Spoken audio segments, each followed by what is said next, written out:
Sales prices took a big drop month over month, inventory is increasing, and sales are at near historic lows in the Miami-Dade condo market, which means we could be looking at a big market correction coming up, and that's what we're going to be talking about in this video. Is it likely? Is it not? We're going to be staring down all the data, interpreting it, and talking about it so that you can make the most informed decision for yourself and for your family. Jake Fletcher here with the Fletcher Group at eXp Realty, your Miami real estate agent, and it's a pleasure to be bringing you guys this data just like I do every month to make sure that all the people who watch and subscribe to my channel are the most informed consumers on the market. Whether you use me as your realtor or not, I recommend that you do, but even if you don't, you're still going to be prepared with all the best market data straight from the MLS, the backbone of the real estate industry, so that you can make the most informed decisions and make the best decisions for yourself, okay? Now, that goes without saying, but what doesn't necessarily go without saying is that all my contact info is in the description down below. And if you want the expert assistance of Miami's best realtor who is going to have your best interest at heart, you can reach out to me. Call me. I'll answer my phone, guaranteed, okay?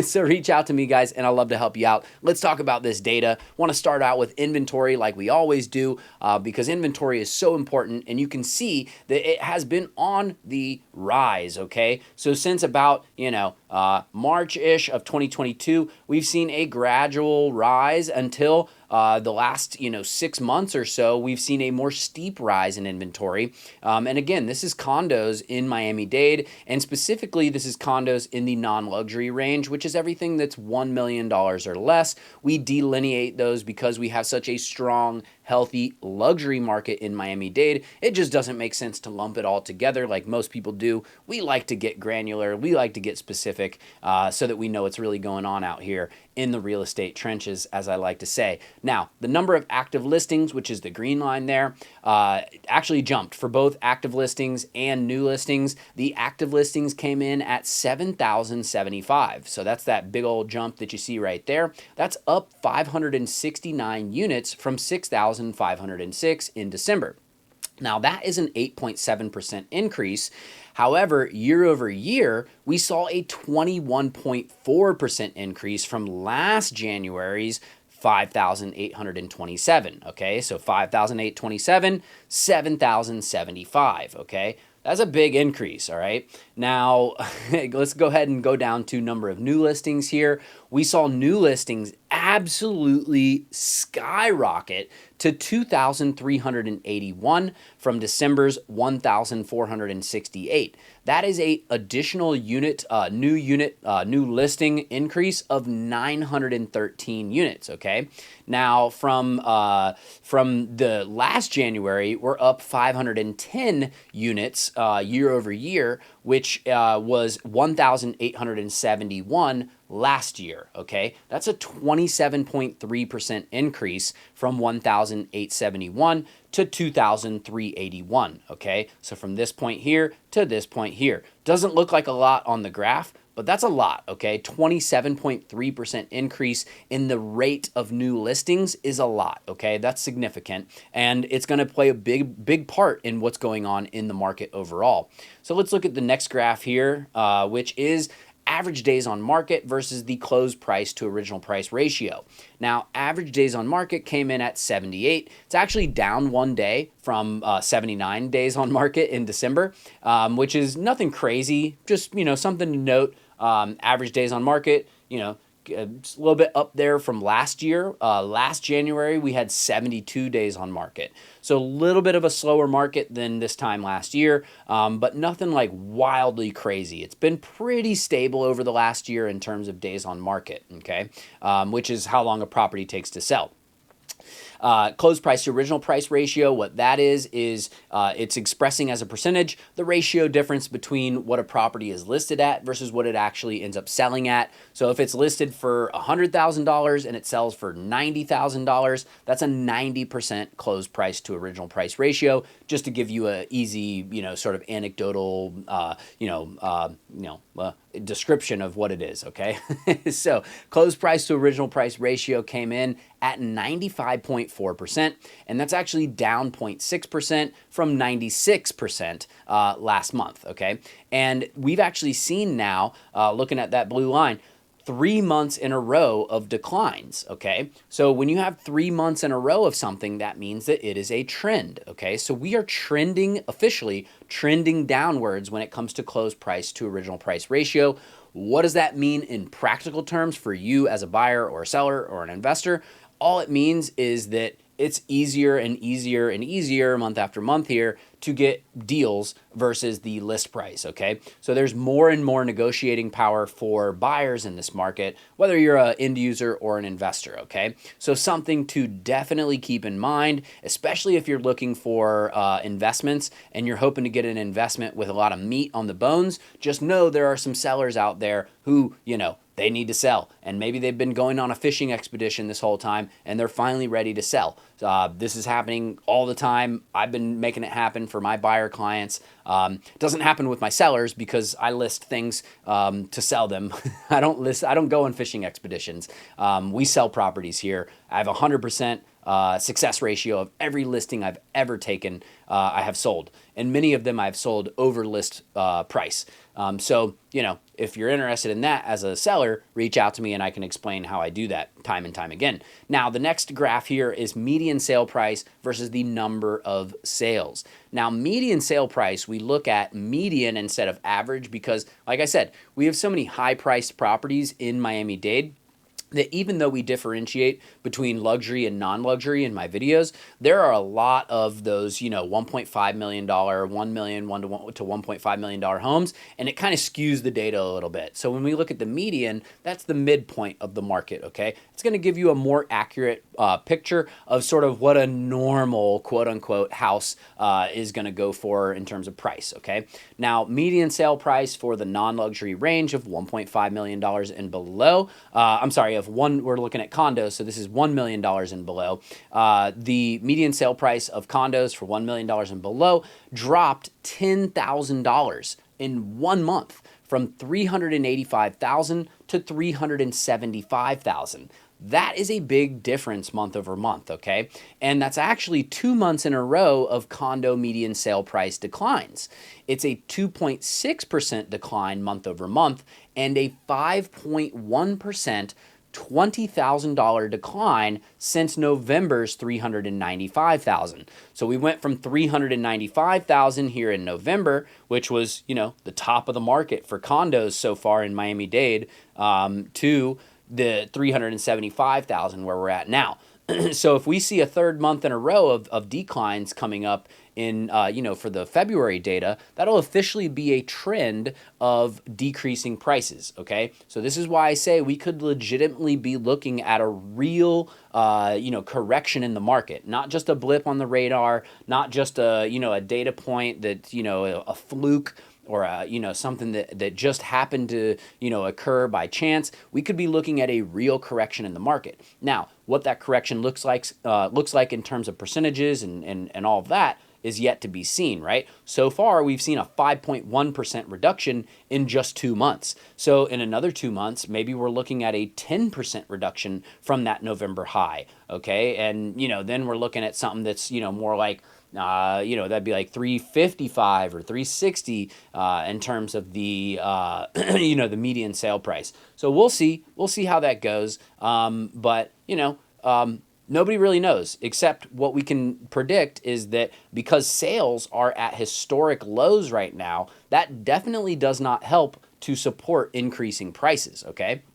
Now, we've talked about this for a long time on this channel that, we've had really low supply for a long time, but as you saw in the first graph, that supply has been increasing. Now, at the time, over the last few years, while we've had low supply, we've had incredible amounts of sales, which you can see over the Zoom rush here. Look at how high these sales were in that blue line there. And then you can see that, sort of after like March of 2022, they just started taking a drop, right? And then, November of 2021 was actually when interest rates started to rise, right? So we had all of 2022, and then over the last year, we've seen interest rates, go up, even touching into the eights. And then you can see that has helped to, or hurt sales and kept them to be and remain depressed, okay?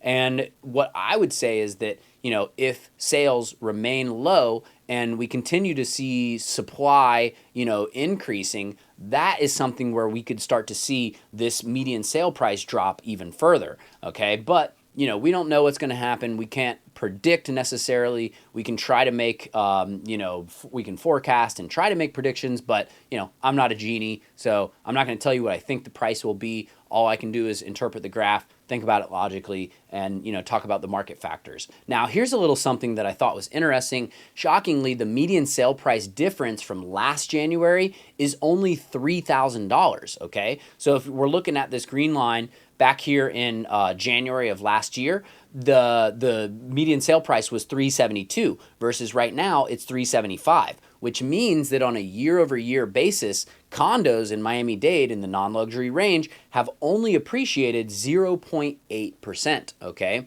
Compare that to the single-family homes that we did in the last video was 15%.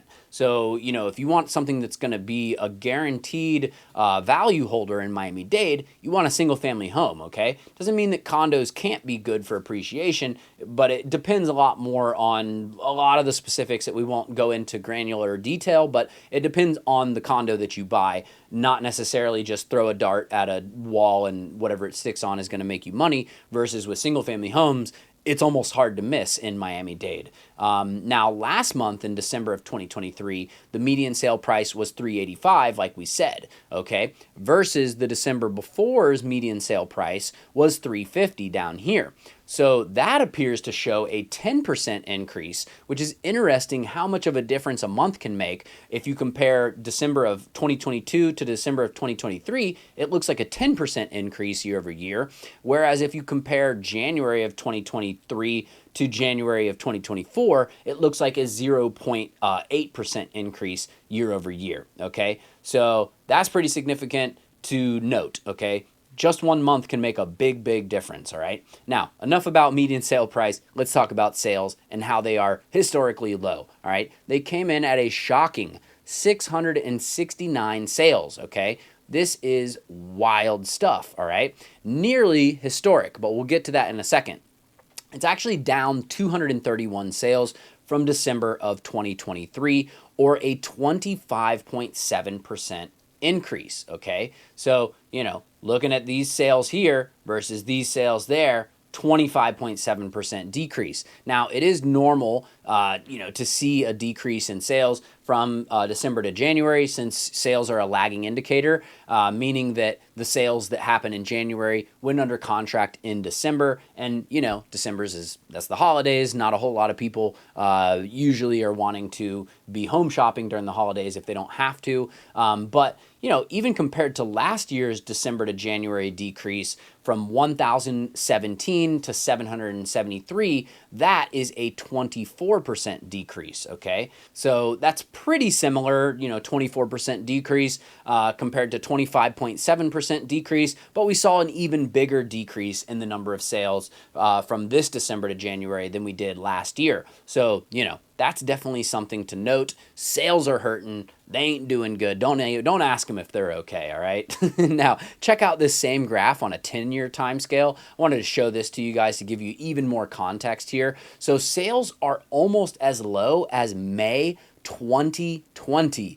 Now, I'll give you a second to remember, because I know it's been a wild, last, 4 years or whatever it's been. I don't even know, stuck in a time warp here. But think about what was happening in May of 2020 when the world was frozen and sales came in at 594, okay? So, we're almost there, okay? You're only 75 sales away from literal historic lows over a 10-year time scale. Unfortunately, the data doesn't go back infinity, but it goes back at least 10 years, so we can see historic in terms of recent times, okay? And as a side note, we actually saw historic low sales for single-family homes in the non-luxury range this month as well. So, Everyone take a deep breath. We're going to get through this market. If you're a buyer, if you're a seller, I know it can be stressful. That's why I'm here to help you guys out and help make it as stress-free as possible and get you the best possible results that anyone can get you, guaranteed, okay? Now, month over month, wanted to show you guys. Months over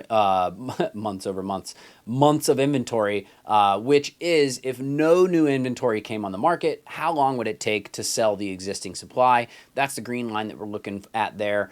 These, the historic low sales that we've been seeing have led to a wild uptick in month over month, in months of inventory, from 7 months of inventory in December to 11 months of inventory. Okay, so you can't really see the line too well because the blue one's blocking it a little bit, but that's a big old jump from 7 to 11. Last January was 8 months of inventory. So, comparing that to that's a big jump. Okay. Now, again, the decrease in the number of sales has a big factor on that. Because, think about it. How long does it take to sell the existing supply if no new listings came on the market? Well, if you have a really low amount of sales, then it's going to take a long time to eat up that supply, right? So not a huge surprise in that sense, but definitely something to keep in mind. The market is kind of, slowing down in terms of the sales, in terms of the market activity. Now, expired listings is the next one we're going to look at here, the blue line there. And expired listings came in at 1,619, which is down 988 expired listings from December's 2,607. That's a 37.9% decrease. Last January, we saw 1,851 expireds, which was a 42.6% decrease from December 2022's 3,222 expireds, okay? So last December to January, we had a 42.6% decrease in the number of expireds.